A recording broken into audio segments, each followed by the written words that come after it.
Hello, everyone. Welcome to another amazing edition of Trauma Behind the Glamour. Step into the world behind the spotlight with Trauma Behind the Glamour, a powerful new podcast hosted by none other than Ra. Each week, Ra sits down with artists from all walks of life, models, fashion designers, actors, and musicians who share their unfiltered stories of struggle and resilience. And yes, I say trauma behind the glamour, but your Trauma Talks presents the amazing, the legend himself, Mr. Paul Anthony from Full Force. And when I talk about his mission to send that story of healing out there is beyond amazing. And Ra put it together every week where he lets you hear the stories. We see all these stars, we see all these amazing singers and artists and models and designers. They're all looking great, shining, but you do not know what's happening behind the scenes. And today, he calls himself the legend, but I would say he's the living legend because he's here to tell you his story. And guess what? He's coming to New York City on June 11th to tell you his story in person at the Palladium Times Square. So, without further ado, I would love to introduce the amazing, the talented, the legend himself, Mr. Paul Anthony. What's going on, y'all? How are you? This is the legend Paul Anthony from the group Full Force. A lot of people know me from playing Stab in the iconic film House Party. That was a blessing as well. And it's an honor to be here. It's an honor to bring energy to this event. We're going to be touching base on a lot of wonderful things, a lot of intriguing things, a lot of things that I'm sure a lot of you have been through as well.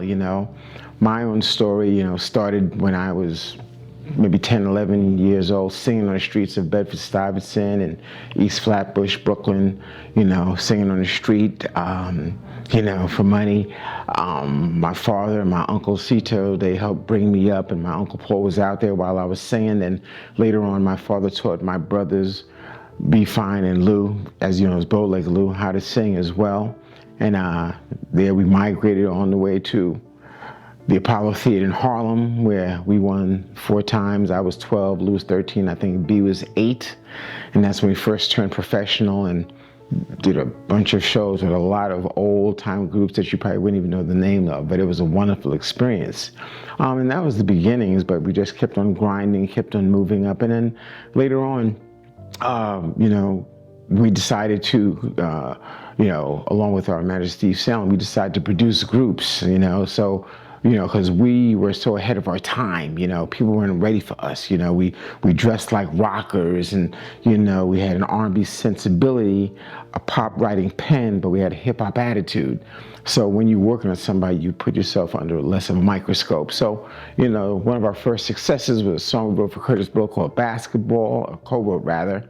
And then later on, we went to really, put some bricks into that building called hip hop by producing, co-writing a song on our first group UTFO called Roxanne, Roxanne. I think we're still in the Guinness Book of World Records for 25 answer songs. And then later on, we actually helped create freestyle dance music with a wonderful group we put together called Lisa and the Cult Jam, and we wrote a lot of hits, and that opened up the doors for a lot of freestyle Latin artists pretty much around the world. And then we had our own album, and we went on to work with so many wonderful groups like an artist, like the great Bob Dylan and the Godfather Soul James Brown and Patti LaBelle and Earth, Wind and Fire. And then later on, Rihanna and Britney Spears and Nicki Minaj and the Backstreet Boys and NSYNC and LFO and Method Man, Lil Kim, so many wonderful acts, And our first movie that we did was a successful movie called Crush Groove, where me and my brother B Fine starred in that. And later on, the iconic House Party, where I played Stab, and it was a wonderful, wonderful event. during the dance, during that process, you know, I'm one of the people to first bring bodybuilding and fitness into hip hop and R&B.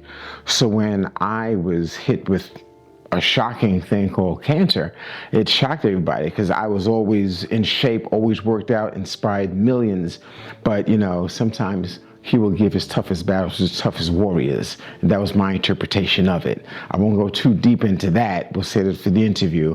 But it was a long journey, but I persevered, came through. I had a village around me, my family, my team, my friends, my wife, my kids, everybody. And through that now, so now the music is the joy, you know, but the purpose is to touch, change, and save lives, you know. And by the way, when my musical ship came in, I was a social worker, and I had 167 ADC, means aid to dependent children, single mothers.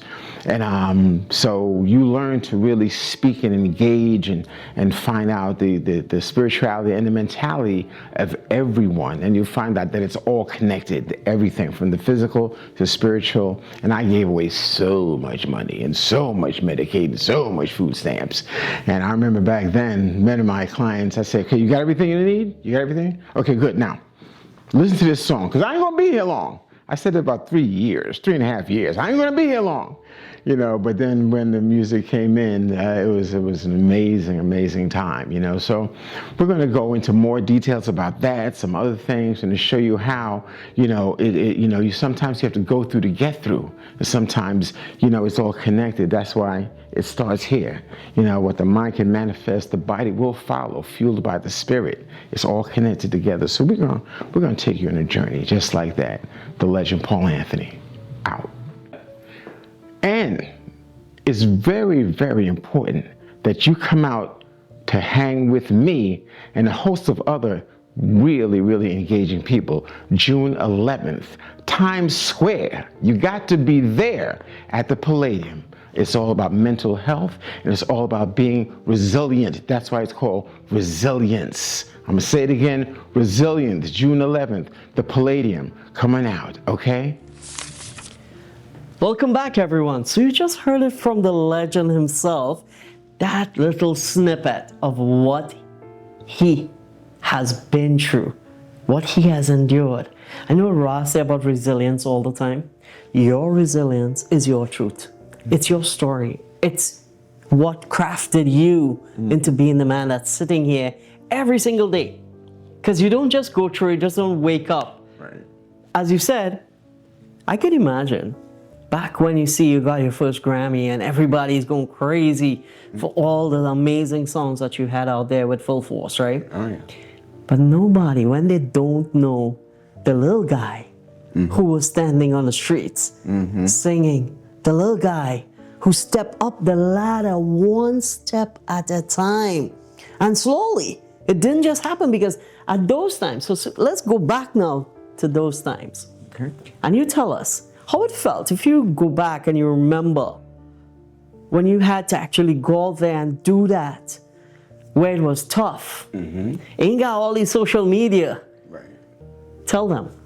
It was interesting, you know. I mean, but it felt like a natural progression because even when it was tough, you know, in my household, even when we were young, singing wasn't an option. You know, that's what you did. You know, schoolwork and music. Schoolwork and music. My dad was part of these old doo-wop groups back in the day, and my uncles were as well. So it was part of what we did. So it was just natural. Even rejection, you know, we was trained for that. It never like made us cry or anything because we just know you just keep on keeping on, even at an early stage, you know. So even though there are times that we may not have won this or the crowd blew away, we like, okay, it's just a matter of time. Just a matter of time. So it was never a doubt if success would come. We just didn't know when. You know? Right. So you grew with that, knowing that, listen, wait, man, it's going to happen. That's right. See, the sign says never give up. That is a spot on never give up moment right there. And you're hearing it from someone who has been in the industry. When it comes to being a superstar, a singer, a survivor, and a person who's out here healing with your messages. Right. when it comes to that person, right now in 2026, which part of your previous lives, and you get what I'm saying, your previous lives coming to today aligns exactly with who you are? I think I get the most joy now out of being impactful, and that can come from so many different levels. You know, I've been approached by people that said they got married to one of our songs. In my life, I've had people say that when they saw one of my interviews, how I danced with the animal, or how I persevered, or how I went through, it inspired them. I get that a lot, you know. It's touched their lives. People that were ready to cash in did not, you know, so that's special.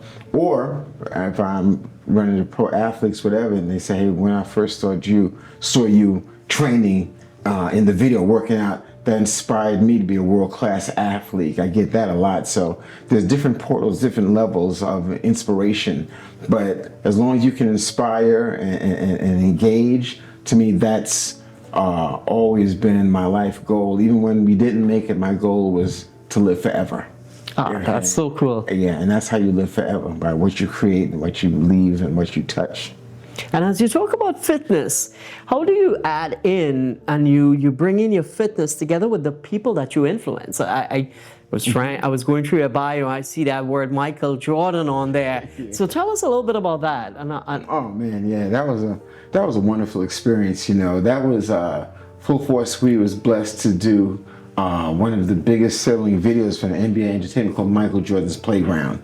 And it was wonderful because everybody was nervous. David Stern, how would he react, you know? But when he met us, you know, we made him feel so natural. We brought all our crew. We brought Kid and Play. We brought Lisa, Cheryl Pepsi Riley, Dr. Ice from UTFO. I mean, it was a wonderful, wonderful vibe, you know, and he just got loose. That's why you see him dancing in the video and joking around, and he'll say, you know, when I'm at Full Force, I felt so comfortable, and he's doing a double bicep and all this kind of stuff and dancing, and yeah, we had a good time. But once again, we've always been able to touch people, and that's always been one of my gifts, how to touch someone from the inside out, you know. So when you have that experience of something like that, once again, that was many, many years ago, but Mike still remember it. We remember it as it was a wonderful moment in time. Wonderful. Well, I would say this, and I tell it to all my rosters, I call them all the time. I've been doing this for 7 years plus, and one of the things I see every single step up this ladder, from being an international #1 best-selling author to being international motivational speaker, and I have all these little awards and achievements. You know, nobody could take that away from you, Paul. Right. You're so right. My next question was basically, while you're thinking, I'm like, so let's wing this, right? Stop thinking about the questions you wrote. And I'm like, but it comes in very strong to ask, what was one of the most like spine-chilling moments? I know every moment is a moment. As I say, it builds, right? Nobody can take that from you. But there's going to be a spine-chilling moment that you're like, Paul, look where you are. Paul, look what you did. Right. Oh man, that's a tough question because there's so many, you know, and I'm the type of guy that, you know, I don't hesitate to celebrate. I celebrate all kinds of things, you know. But one that immediately comes to mind on the music side, on the entertainment side, was being blessed to be Full Force. We're the only ones to write and produce an entire album on The Godfather of Soul. Wow. When I think about that, when I think about seeing him at the Apollo Theater when I was 12, when I see how he's inspired so many in rap, so many in R&B, he was such a revolutionary, you know, to be at that stage of time, to do songs like It's a Man's World, but it'll be nothing but a woman, or Say It Loud, I'm Black and I'm Proud, was impactful. So to do the entire album, I mean, I still, when I think about it, I still touch myself, you know what I mean? Because it really, that's like one of the pinnacles of my career, you know? I wrote the last song we did well, we did the whole album, but 2 singles that were released, and mine, I wrote a song called Static, and it was his last single, Godfather's Soul. And we learned so much from him. There's certain real gems that he shared with me in terms of leadership and what he do that I'm going to say for my book. But that has to be one of the crown jewels for me. There's many experiences, many things working with the Backstreet Boys and watching them, you know, working at a song and teaching these guys. And next thing you know, here we are, 60,000 people, and they're doing our song, you know, and everyone's singing a song, and that's another way to live forever. So there's so many moments, but that would be the first one that comes to me right off. Wow, that give me chills. That's so wow. That's a wow moment. It is. You know, and talking about all this. So before we started here today, we had the legend Paul Anthony came in, and he's sitting and he was talking to us about an experience. And let's go now. Mm-hmm. So this amazing guy, you just hear him tell you when he started battling with the big C, as most people like to call it, because a lot of people, they say it, but they're scared because they think that, okay, it's going to affect them more. Yeah. So because I heard it from people who tell me, I don't like to mention a name, Ra. We just call it the big C, right? And he told you that. But when you first got that news, how did you react? You know, you 3 times this has happened to you. Mm-hmm. So we're talking about the first time. The first time you're stepping into it, because now the writer of our story, we all has a story. Right. And the writer of our story already knows, hey, this is only the trial tribulation for you, man. Right. This is the trial. So how did you handle the trials? Oh, man. I remember it like it was yesterday, you know, because first I was training in the gym, and I was training. I think I was doing squats, 405, and then my training partner said, Paul, make sure you check out that lump in your neck. I'm like, what are you talking about? And I went to the mirror, and I'm like, oh, wow, there's a lump on my neck right away. So unlike most of us, most men, we sort of, you know, procrastinate when it comes to our health. Not me. I was in the doctor that afternoon or the next day to check what that is, and they did what's called an FNA, you know, fine needle aspiration, and they pull out some fluid, and they said, you know, you better do a biopsy. So we did a biopsy, and then we came in, it was Lou and I, and a world-renowned doctor. He said, yeah, you have mantle cell lymphoma. So I'm like, well, what's that? You know, I never heard of it. It's a rare form of cancer. So, you know, I went on my phone, I looked it up right there, and the first 2 words I saw was incurable and fatal. Those are the first 2 words you read about that. And I remember seeing that, and I said 3 words. My first words was, wow. And Lou was like stunned, and about 35 seconds after that, the only thing that came to my mind is like, I said, I ain't changing shit. Those are my exact words. And I meant my internal fortitude, my constitution.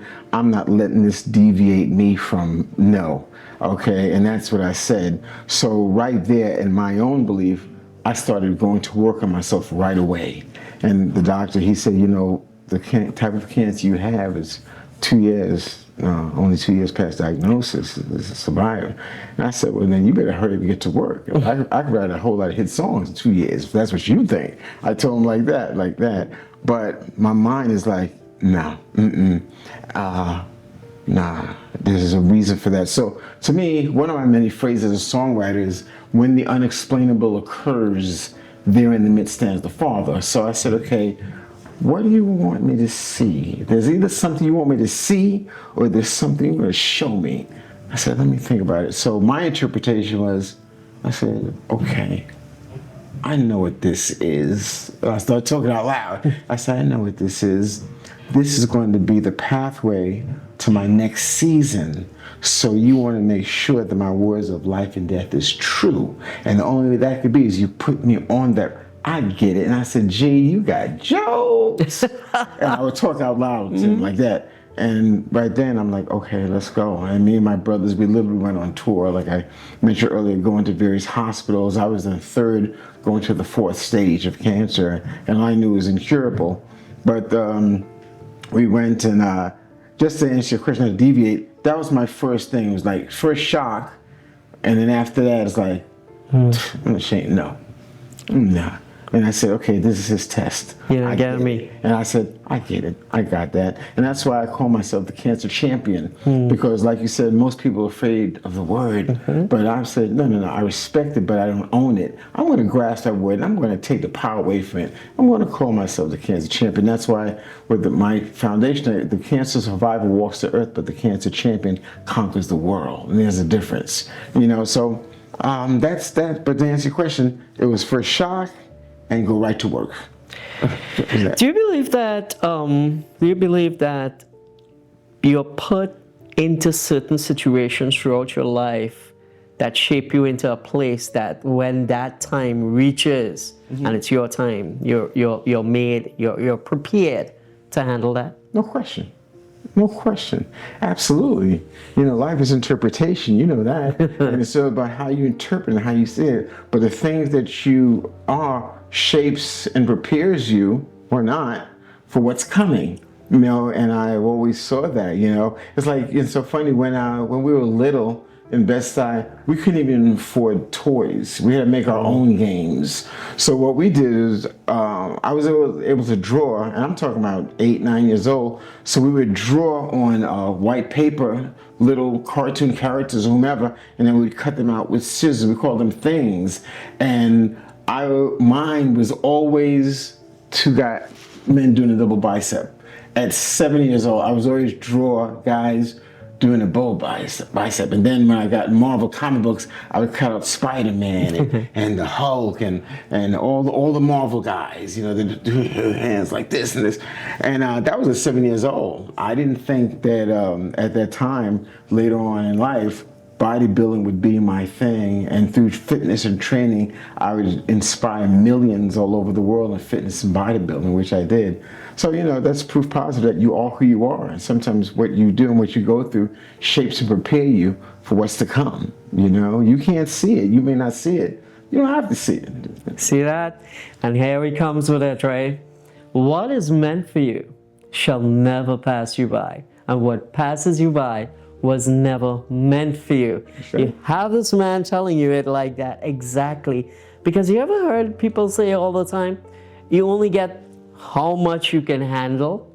And you see that with certain people. Right. Have you ever heard someone tell you their story? And while they're telling you a story, you're solving the entire thing for them because you have been in a worse scenario. Right. But for them, it's like they're carrying the whole mountain. Right. So that's like a lot to carry, And it's funny, once again, it's how you interpret it. Because they'll say, oh, that's too much or that's too far. And I'm like, there's no such place. There's no such place, Coming in with that, and I love those type of things. And one other thing is that you said, after being diagnosed with cancer, you and your brothers went on tour. You're all going to sing. You're all going to hospitals. Y'all went in. It's not giving up. Yeah. How was your support when it comes to your family, wife, kids, the people around you? How did they handle it when you were all joyful and okay, I'm gonna beat this thing? Right. Well, one of my phrases, everything feeds everything, and a lot of their strength came from how I handled it, and how I handled it came from within and from the strength I got from my team, my tribe, my family, my close friends. There was a lot of love. My brother and his ex-wife, she was a research queen, Angela. And my brother B, he's big on research. He would find out certain things. And Lou, he would go to every appointment I have. He was there with me, My wife, Michelle, she would be there with me sleeping in the hospital. Then my daughter, Symphony, who's now a physician's assistant, she would bring certain things. And then a lot of my close friends would send the love and energy, bring me food and everything like that, because I kept on eating. I didn't care what the food tastes like. It meant nothing to me. I'm gonna keep on eating, So that team that you have around you to reinforce and re-up, I call it the refactor. you know, reinforce, reinvigorate, realign, reassess, review, reaffirm, just re-up. They kept on re up with me. And that kept me energized as well, you know. So I've always been the tip of the sword in full force and in life, but you still have to have that strong spear. Just like, you know, you could be built, but you need that foundation, you know, that family, that woman, that child, that belief, you know. So, yeah, it takes a village. It takes a village. It takes a village. It takes your people, the ones who actually stand with you. Absolutely. That's so amazing, you know. I want to hear so much more from you, but I think these people need to come out at the Palladium Times Square on June 11th. Oh, yeah. And hear you and see you and meet him and get some photos with this guy. This is the legend himself, Paul Anthony. You know, Paul, you spoke based on so many things: success, as being a healer, being a trainer, a coach for some people. You talk about writing songs and with Backstreet Boys. And you know, I look at things as this. I told my mom just recently, and this is on air, that most of my friends that really connect with me and give me some advice, they're all above 60. And they have the golden nuggets, bro. Yeah. They have the golden nuggets laden with diamonds. Because they've been there. They know what they're talking about.